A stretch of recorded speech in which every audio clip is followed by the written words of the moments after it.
It's a possibility that NATO is eyeing war as an increasing likelihood given the invasion of Ukraine. What was once thought impossible is now at the forefront of every member of NATO. Could Russia really declare war on the alliance? And could it win? To answer the question, we have to imagine an alternate timeline where Russia forces weren't bogged down in a never-ending fight for Ukraine, and instead opted for a more direct provocation against NATO. February 24, 2022, Russian forces have been involved in a large-scale exercise with their allies in Belarus, but this has been a front to allow Russian forces to stage closer to the NATO countries of Lithuania, Latvia, and Estonia. At 0600 local Moscow time, Russian autocrat Vladimir Putin releases a pre-recorded message relaying his intention to declare a special military operation meant to bring NATO aggression to heel. Right on cue, Russian missile strikes begin to rain down across Lithuania and Latvia. The first targets are military bases and airfields. The attack isn't a complete surprise to NATO, though, and the missile defense systems begin to knock Russian missiles out of the air. The Russian volley is overwhelming, and with a hit rate of 60%, missile strikes saturate military targets across the Baltic nations. Dozens of NATO's forward-deployed supply caches are destroyed, along with several key supply depots. Russia's long-range targeting capabilities, however, are deficient due to the 2014 sanctions against it and the banning of dual-use technology that crippled its space surveillance network. While many missiles hit their targets, many don't, often hitting civilian targets instead. After a blistering barrage lasting half an hour, Russia has failed to completely cripple the command and control or air defense networks of the two countries, and over half of the airfields remain operational. In the air, Russian planes piggyback on the missile assault. Thanks to NATO's superior long-range surveillance capability, its air forces are not caught completely off guard, and several combat air patrols have been on constant rotation ever since the military buildup along Russia's western military district and Belarus. But the incoming wave of air power is overwhelming for the few defenders in the sky, and from damaged airfields across the Baltics, NATO fighters are being rushed for combat. Their pilots, however, have to be recalled to base from their home or barracks, adding to the response time. The few fighters NATO manages to get in the air engage Russian targets with standoff attack long-range air-to-air missiles. These missiles allow NATO forces to operate from well outside the envelope of Russian ground-based air defenses, which ring the Baltic states. The first combat casualties of the Russian-NATO war are Russian planes, but there are too few defenders and too many attackers to significantly stem the incoming air attack. With long-range missiles expended, NATO fighters are forced to move to positions just outside the threat range of the Russian S-400s and other mobile air defenses. Engaging Russian forces sent to neutralize them until forced to retreat to airfields in Latvia. With the missile onslaught and Russian air defenses in Kaliningrad on Lithuania's southern border, any surviving NATO aircraft can only be guaranteed some measure of safety further north in Latvia. But NATO has plenty of air defenses left operational even after the opening missile barrage. In our real world, Russia proved unable to neutralize Ukraine's air defenses in its opening wave of attacks, despite having far superior air and long-range striking power. In this scenario, Russia's committing far more forces to the attack, but also facing far more sophisticated and better-equipped defenses. As Russian planes are blotted out of the sky by air defenses, the Russian air offensive is briefly halted. Instead, more limited strikes against air defense networks are carried out by long-range standoff weapons. However, Russia has a limited availability of smart weapons, and its targeting capabilities are far inferior to NATO. Many air defense sites are destroyed or heavily damaged, with anti-radiation missiles taking out all important air defense radars, but defenses on the more western parts of the Baltics remain intact. Within minutes of hostilities, NATO's Very High Readiness Response Force has been activated. Soldiers on leave or at home are being recalled, and a 5,000-strong response force of special forces, infantry, armor, and artillery is being assembled for immediate deployment. Within 48 hours, they'll be on the ground in the Baltics, ready to help stem the Russian onslaught. A few days later, they could be joined by NATO's response force, a rapid response force of 40,000 that includes combat air power and air support components. NATO maintains a contingent of around 1,000 strong of forward-deployed forces in the Baltics, and with the military buildup by Russia in recent weeks, this has been strengthened by an additional few thousand, along with several dozen aircraft. However, this is far insufficient to stop a Russian onslaught of 150,000 troops, even with Latvia and Lithuania's approximately 50,000 strong military. Of that number, not all are actual combat troops, with many being support and logistical personnel, so NATO's actual combat power in the ground numbers at barely over 12,000. Of more critical concern is the lack of tanks, though Latvia and Lithuania both field nearly 1,000 armored vehicles with some anti-tank capabilities. As Russian troops cross the border, NATO forces are ordered to retreat rather than engage the invaders. NATO's top general, Supreme Allied Commander General Todd D. Walters, is aware of the massive mismatch of forces across the Baltics. This exact scenario has been war-gamed extensively, and the only chance NATO has of holding off the Russian military long enough for its response force to arrive is to force the Russians into fighting in major cities seas,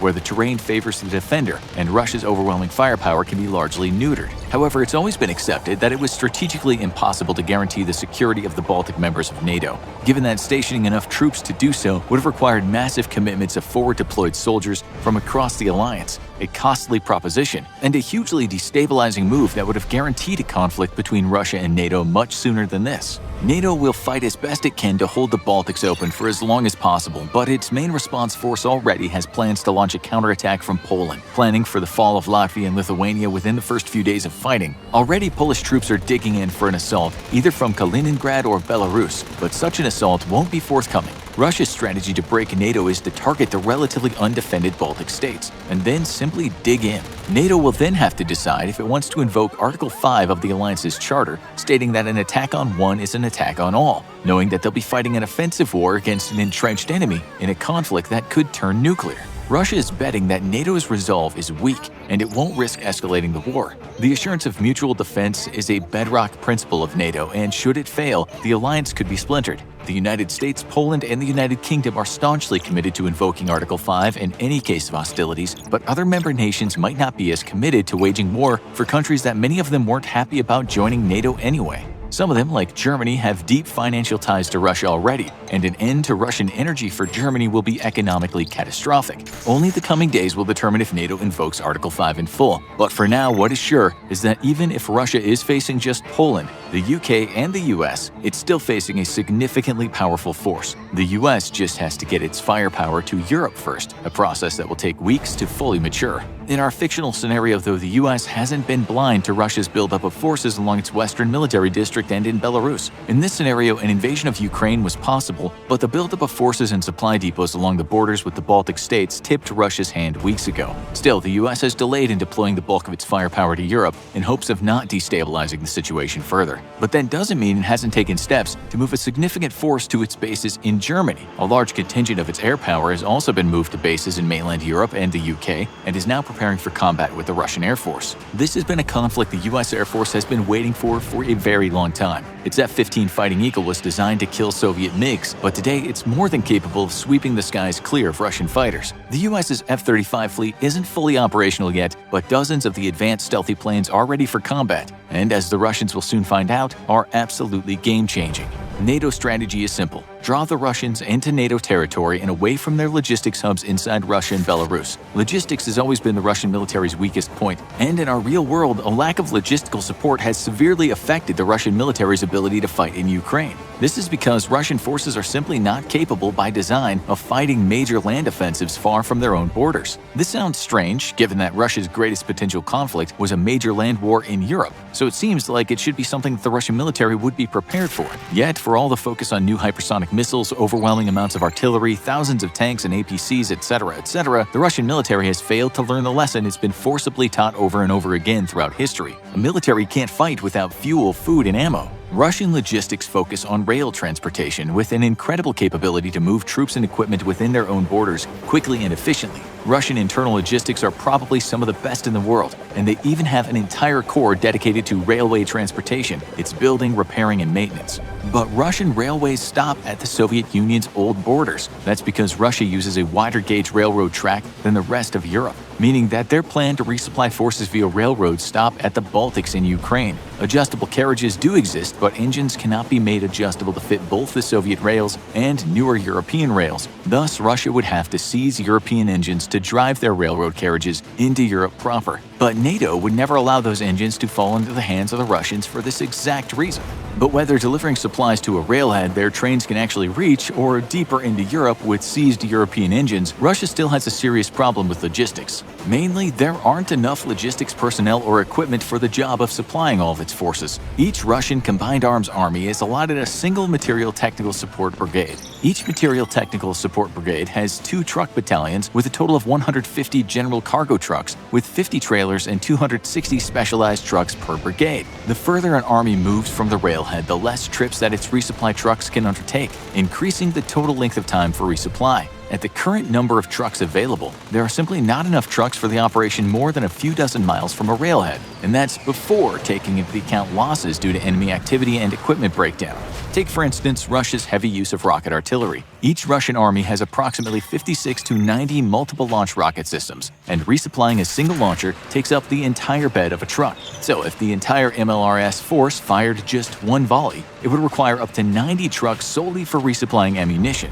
Those trucks then could not be used for anything else, like, for example, ferrying the fuel the MLRS needs to drive to a new location, or food or water or ammunition for the men manning the systems. Just a Russian Army MLRS attachment is already taking up a significant amount of Russia's logistical capabilities, leaving the rest of its forces, tanks, APCs, infantry, tube artillery, with much fewer trucks for their own resupply needs. And again, this is before taking into account the fact that Russian logistics will be under constant enemy attack, or that resupplies further diminish the further from a safe railhead the Russian offensive moves. In our hypothetical scenario, NATO understands this all too well, and that's why, as their forces retreat to pull the Russians deeper into NATO territory, Special Operations Forces launch raids against Russian supply convoys before melting back into the countryside. NATO's strategy is to put up a mobile defense that keeps the Russians firing and burning gas, but places a tactical victory always just out of their grasp. Russian units are equipped to be independent of resupply for 3 to 5 days, but in intense urban combat, those figures shrink dramatically to just 3 days at best.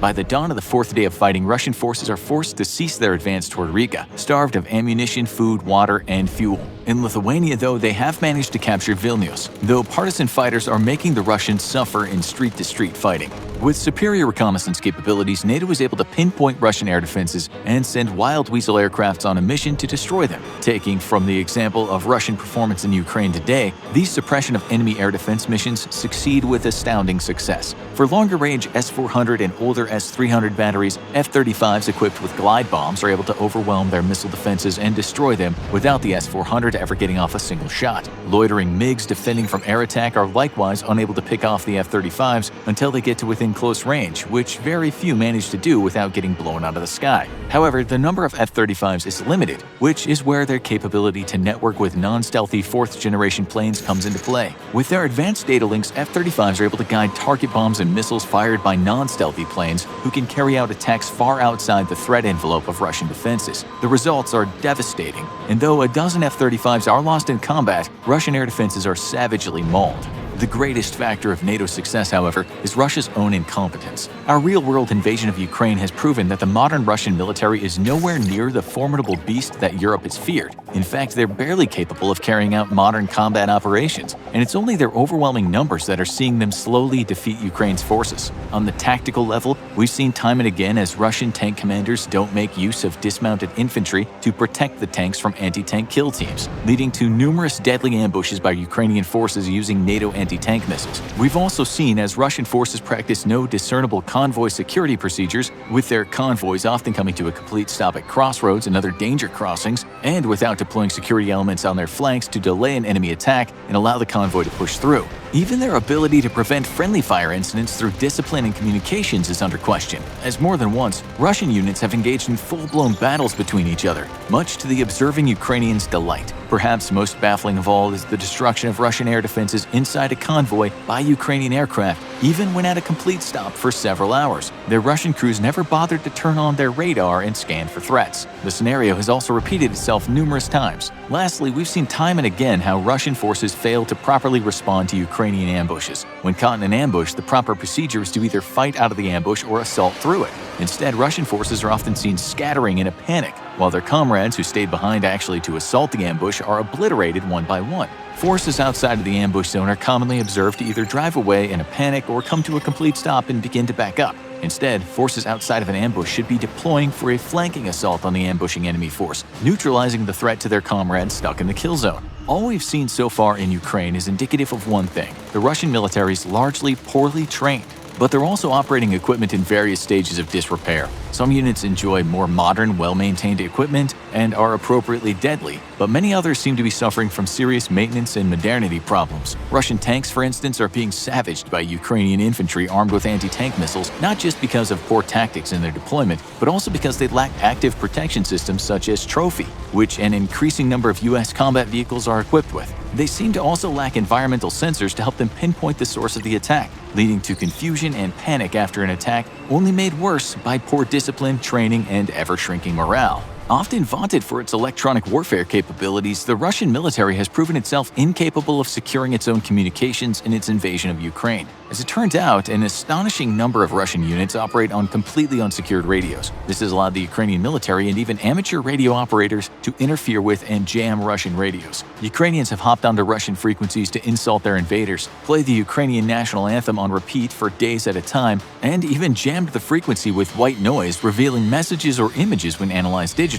Against NATO, unsecured communications spell disaster for the Russian military, as NATO electronic warfare operatives don't just jam Russian communications, but actively use them for sabotage. False orders are relayed over unsecured radios, causing entire Russian units to move out of formation or even launch attacks against phantom targets. Fluent Russian speakers wreak havoc on Russian forces simply by hijacking their unsecured comms. But because they must be very close to the front line to do so, their effectiveness is limited. As NATO's response force finally prepares for a proper engagement against Russian forces, their air forces launch a devastating assault from the air. American B-2 stealth bombers penetrate into Russian air defenses to destroy important communication hubs and surveillance radars, throwing air defenses into disarray. Much like in the First Gulf War when Iraq used air defense networks modeled after Russia's own, these precision strikes by stealthy aircraft proved to be crippling for the air defense capabilities of Russian units. Add in serious resupply problems after constant missile and air attacks against Russian railways and strategically important bridges, and the Russian army's capability to defend itself in the air falls largely to its aerospace forces.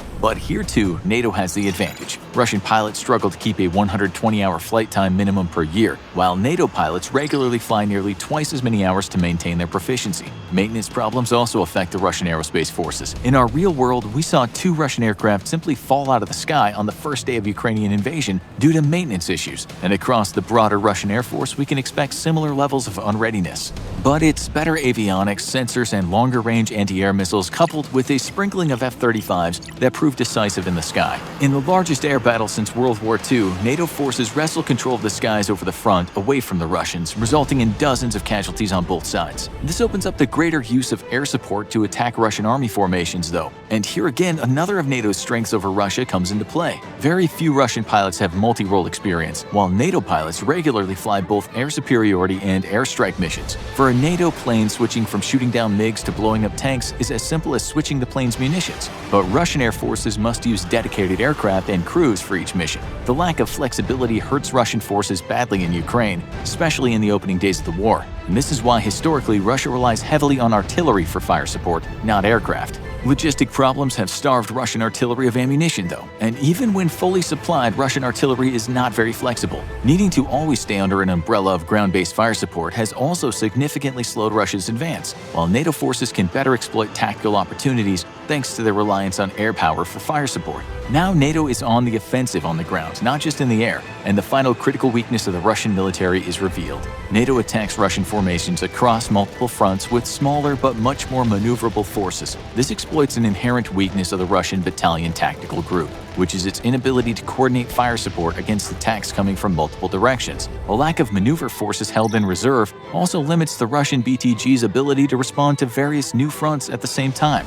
NATO's aggressive attacks across multiple fronts throws Russian commanders into disarray due to an inherent limitation in their command and control systems. Their electronic warfare and direct fire assets are formidable, but incapable of focusing across a wide front. By comparison, the decentralized command structure of NATO forces allows them to maneuver 3 times as many units simultaneously, with each formation acting semi-autonomously and pursuing objectives and opportunities as they arise. The result is like a giant trying to swat away hundreds of bees attacking simultaneously. Where Russian blows land, they're devastating, and numerous NATO units are annihilated in fierce close-quarter combat. But while one front is being reinforced, a completely different front is being attacked, causing confusion and chaos at the command level. NATO's own electronic warfare assets and fire support only add to the quickly gathering fog of war that the Russian chain of command is suddenly finding itself fighting in. As nighttime rolls around, though, things go from bad to worse for Russian forces. As observed in Ukraine, Russian night attack capabilities are uneven and sporadic. Many soldiers lack basic night vision, and NATO tanks and armored vehicles have on the whole more capable sensors and imagers. This allows NATO vehicles to open up first and from further away.